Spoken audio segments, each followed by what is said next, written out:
On June 12, 2026, SpaceX went public and the media lost it. Headlines everywhere. Elon Musk is the world's first trillionaire. It's official. But what if I told you that SpaceX is already overpriced and you might want to hold off on buying their stock? To understand why, let's consider two friends each with $10,000 and the exact same idea. Let's put it all into SpaceX stock. Priya bought SpaceX the moment it started trading, the most valuable company ever to go public. She's investing in rockets, Starlink, Mars, artificial intelligence, and the richest man in the world, all in one ticker. Sam bought a boring index fund, the whole market in one click. He didn't even watch the SpaceX debut. They both think they made the smarter choice. And they're both wrong. So let's run the analysis to understand why. To keep things fair, we assume that Priya and Sam each have exactly $10,000. Same age, same city, same paycheck, same moment in time. The first day, SpaceX is a public company. Neither one is adding more money or touching it for 10 years. They're just letting the decision ride. The only difference is the decision itself. Priya's $10,000 goes entirely into SpaceX stock. Sam's goes into a total market index fund, thousands of companies in one basket. One variable. That's the whole experiment.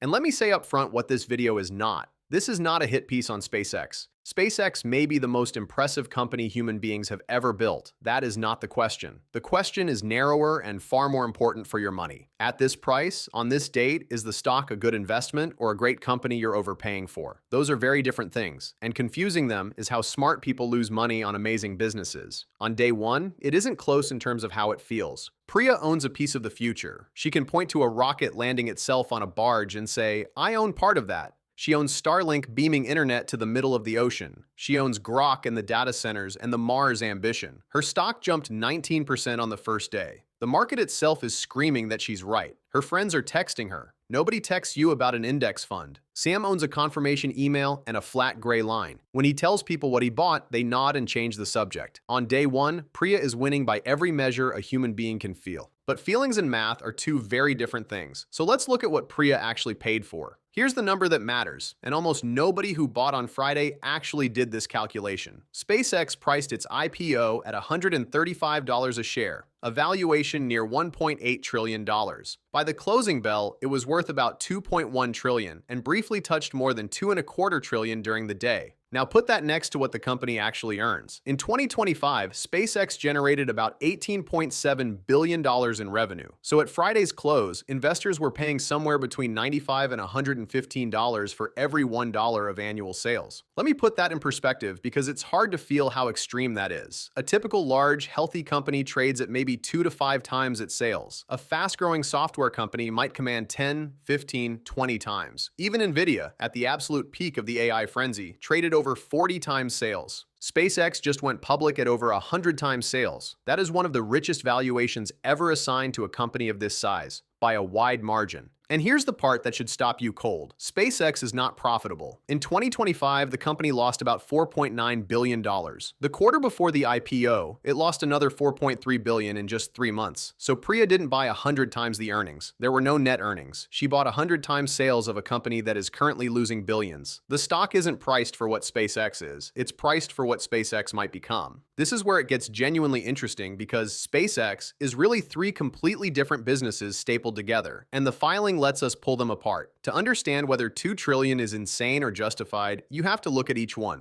The first business is Starlink, the satellite internet network, and it is spectacular. In 2025, Starlink brought in about $11.4 billion, nearly 2/3 of the entire company's revenue. It grew almost 50% in a year, and unlike the rest of the company, it makes real money, over $4 billion in operating profit and more than $7 billion in cash earnings. If Starlink were spun out on its own, it would be one of the great growth businesses on the planet. This is the crown jewel, and it's the strongest argument the bulls have. The second business is the rockets, the original SpaceX. Launch services brought in about $4 billion in 2025. SpaceX utterly dominates this market. Since 2023, it has launched more than 80% of everything humanity puts into orbit, with a mission success rate above 99%. But here's the surprise. As a standalone business, Launch roughly breaks even. It posted a small operating loss in 2025, partly because the company is pouring $3 billion a year into developing Starship. It's a monopoly that mostly funds its own next chapter, rather than throwing off big profits today. And the third business is the money pit. In early 2026, SpaceX absorbed xAI, Elon Musk's artificial intelligence company, which owns Grok and the X platform. And the AI division is hemorrhaging cash. In 2025, it generated about $3.2 billion in revenue while losing over $6 billion on operations. It burned through nearly $13 billion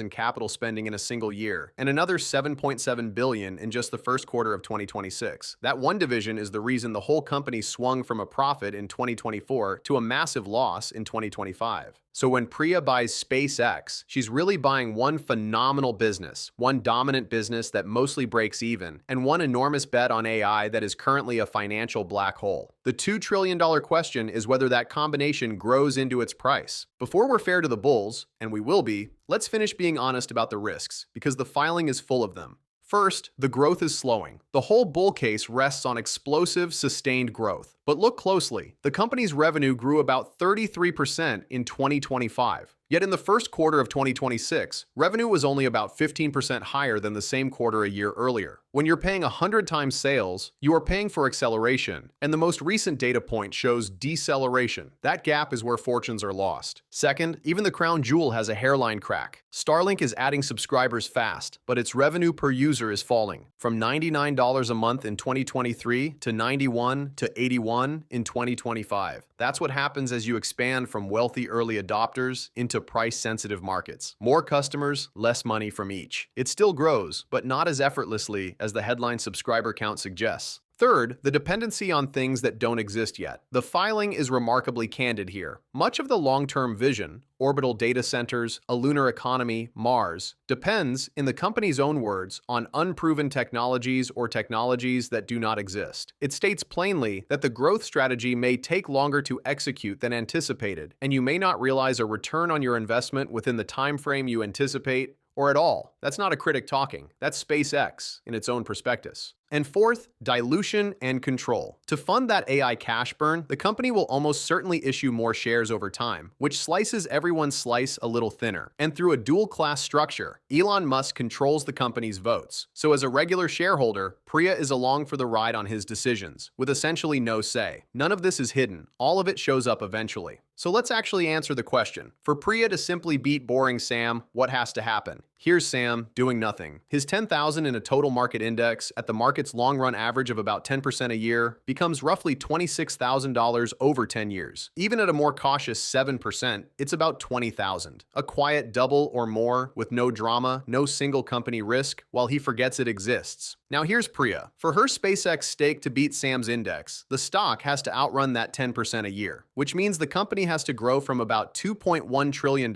today to roughly $5.4 trillion in 10 years, just to tie the boring option. And remember dilution. If the share count grows, the company has to get even bigger than that for her per share price to keep up. Let that sink in. The most valuable companies on Earth today sit around $3 to $4 trillion.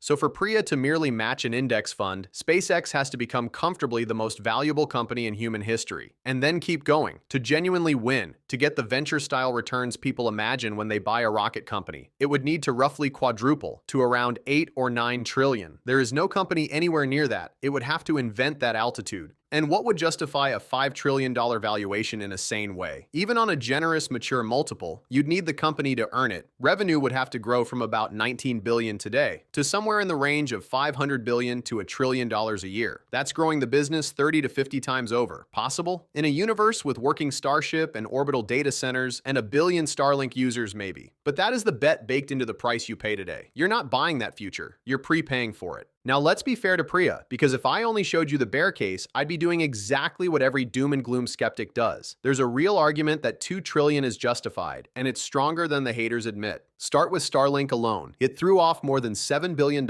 in cash earnings in 2025 and grew that figure over 80% in a year. A business growing that fast, that profitably, in a market as enormous as global internet, could plausibly be worth several $100 billion on its own. And it's barely scratching a market the company sizes in the trillions. If Starlink becomes the default way a meaningful slice of the planet connects to the internet, that one division could eventually justify a huge chunk of today's price by itself. Then add the launch monopoly. SpaceX doesn't just lead the launch market, it essentially is the launch market, with no real competitor close. If Starship works as designed, it could collapse the cost of reaching space by another order of magnitude, which doesn't just grow the existing business. It creates entirely new ones that can't exist at today's prices. You can't easily put a multiple on owns the road to space, but it isn't zero. And then there's the optionality. The lottery ticket stapled on top. Orbital AI data centers powered by unlimited solar energy. A manufacturing economy on the moon, Mars. Each one is a long shot. But this is the one company on Earth with a credible claim to attempt them. And if even one lands, $2 trillion could look cheap in hindsight. That's the bull's trump card. You're not paying for the company's present. You're paying for a portfolio of civilization-scale moonshots run by the one team that keeps doing the impossible. The honest bull case isn't the math works today. This is the rare company where betting against the math has been a losing trade for 20 years. So let's convert all of this into something useful, because SpaceX is overpriced or fairly priced in specific identifiable situations. SpaceX justifies this price if a few things go right at once, if Starship reaches orbit and scales on schedule, if Starlink keeps compounding toward hundreds of millions of users without its pricing collapsing, if the AI division eventually turns its cash burn into real profit instead of a bottomless pit, and if the company grows revenue many times over within the decade. In that world, Priya looks like a genius and Sam looks timid. SpaceX is overpriced if the recent deceleration continues, if the AI arms race keeps swallowing more cash than it returns, if Starship slips by years as complex rockets often do, or if the market simply decides, as it eventually does with every 100-time sales stock, that the multiple was a fantasy and reprices it down to earth. In that world, the company can keep launching flawless rockets while the stock falls for years, and Priya learns the hard way that a great company bought at a terrible price is a bad investment. Notice the asymmetry. For Priya to win, almost everything has to go right. For Sam to win, he just has to wait. That's not an accident of this matchup.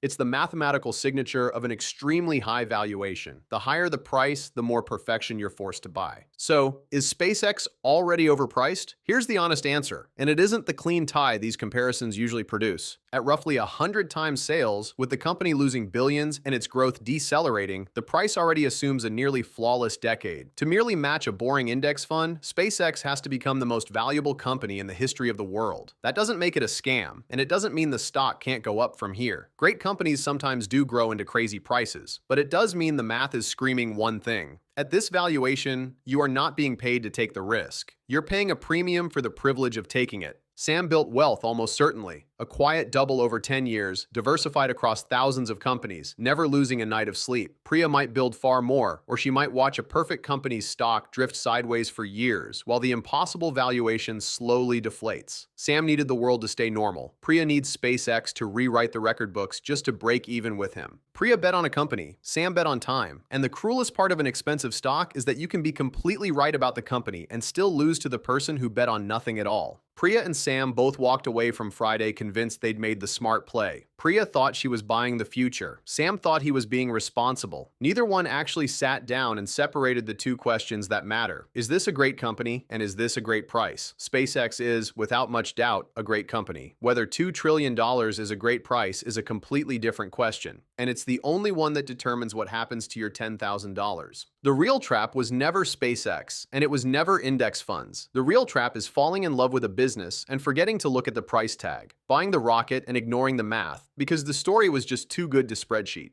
And if you're wondering what happens to someone who splits the difference, who puts most of their money in the boring index and just a small, losable slice into a moonshot like SpaceX, that's a completely different conversation. And the math is genuinely surprising. But for now, the next time someone tells you SpaceX is a guaranteed fortune or that it's an obvious bubble about to pop, ask them the only question that's ever mattered here. Did you include everything? The 100-time sales price, the billions in losses, the slowing growth, the crown jewel business, and the cash-burning one, and a future that, by the company's own admission, may not arrive on your timeline, or at all. Because the answer that includes everything is the only one worth betting $10,000 on. If you want to invest in the stock market, Moomoo is currently running a special offer. Click the link in the description to create an account for free, and when you fund your account, you could get up to $1,000 worth of free NVIDIA stock. Check it out.